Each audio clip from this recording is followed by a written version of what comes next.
Hello everyone, I wanted to make a short video about limiting the power usage by moving the power limit slider to the minimum or minus 10% and to compare it with previous results.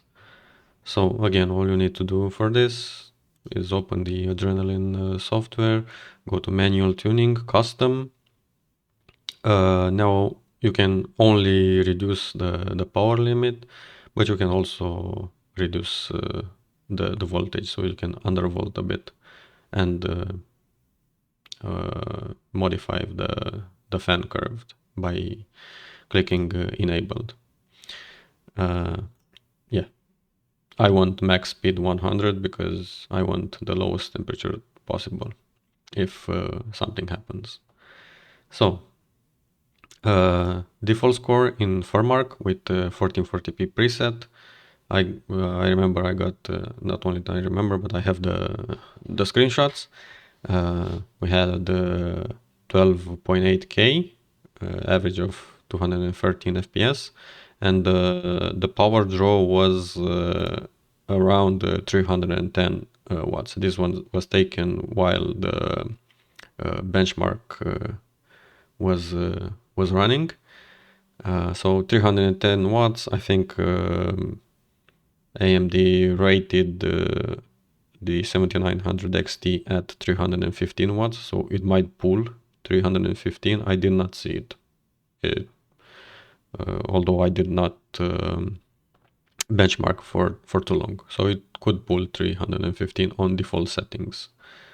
Now the OC score, power limit to also hit apply changes after every change.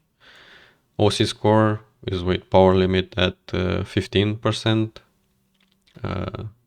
Same other settings. You hit apply changes, then you go benchmark. I got 15.7, 15.7K, and the maximum board power, it was pretty constant at 354 watts. Now I did try with minus 10 power limit, and obviously we have a lower performance because we are limiting the power of the board.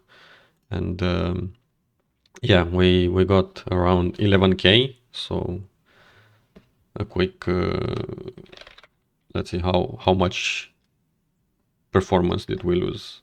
So 11K divided by the initial 12.8 on default. So we had the 14%. We reduced the power limit with 10%, but we have 14% less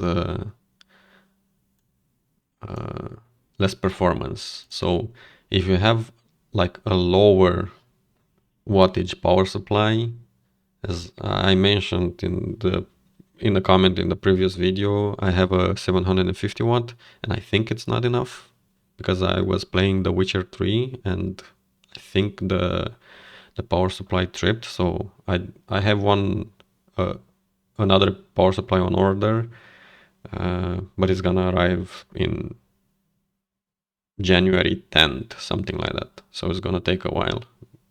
It's understandable. People are going in vacations. Yeah.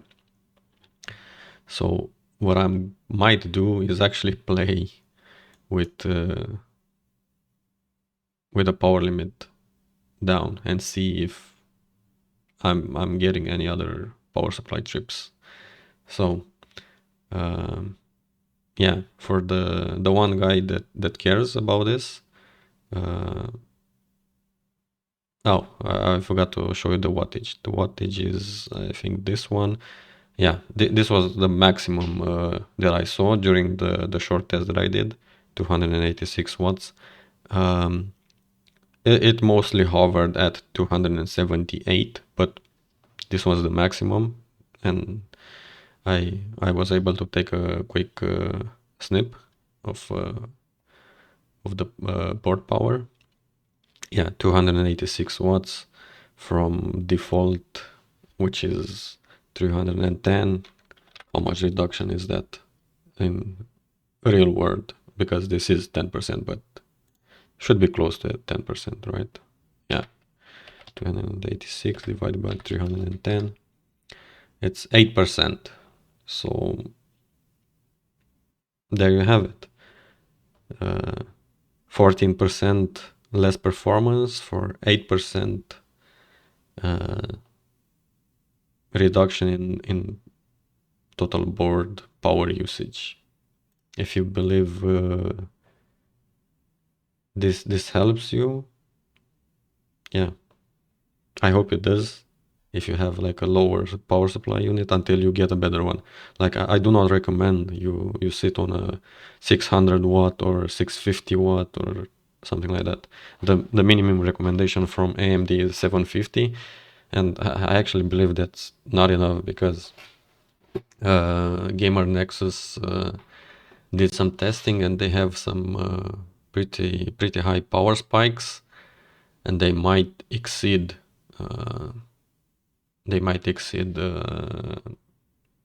even 750 watts. Now, what I want to show you, and I'll put this link in the description, is how to find a power supply, a good power supply. I'm gonna hover this here, go to this link, I'll put this in the description, and just basically they have a tier list. This guy's probably tested, actually these are tested for sure, or all the power supplies in the A tier list. Low priority units and speculative positions are not fully tested, but based on the information they believe they are good. Now, I ignored these. They also have lower tiers, B tier. Like my current power supply is a Corsair CX750, so it's probably a B tier if I'm reading this correctly. Yeah, and I checked not every single power supply here, but I went to my local electronics vendors, and I filtered with after these manufacturers, and I picked the cheapest one because they are all 8 year. I think go by the cheapest one. So I did pick an FSP HYDRO G PRO 1000 watts power supply, and it's 80 plus gold. Although 80 plus gold does not mean it's a quality power supply. 80 plus gold is just the efficiency. How much power does the power supply draw from the wall in order to deliver you X amount of wattage. So you will always get the amount of wattage that is advertised, but depending on the 80 plus rating, it's gonna draw more or less. I mean, it's gonna draw, even a platinum is gonna draw more than 750 watts. Let's say with 95% efficiency is gonna draw something like 775 watts from the wall, whilst an 80 plus wild might draw 850, let's say, or even more, 900. So 80 plus rating does not mean the power supply is a quality one. It just shows you how much AC input it's drawing from the wall in order to give you the 850 watt DC output. So this is what I got because it was 26% cheaper than the competition. So it was really easy for me. So I'll put this in the description. Get a good power supply if you have these newer boards, and also maybe use PC part picker.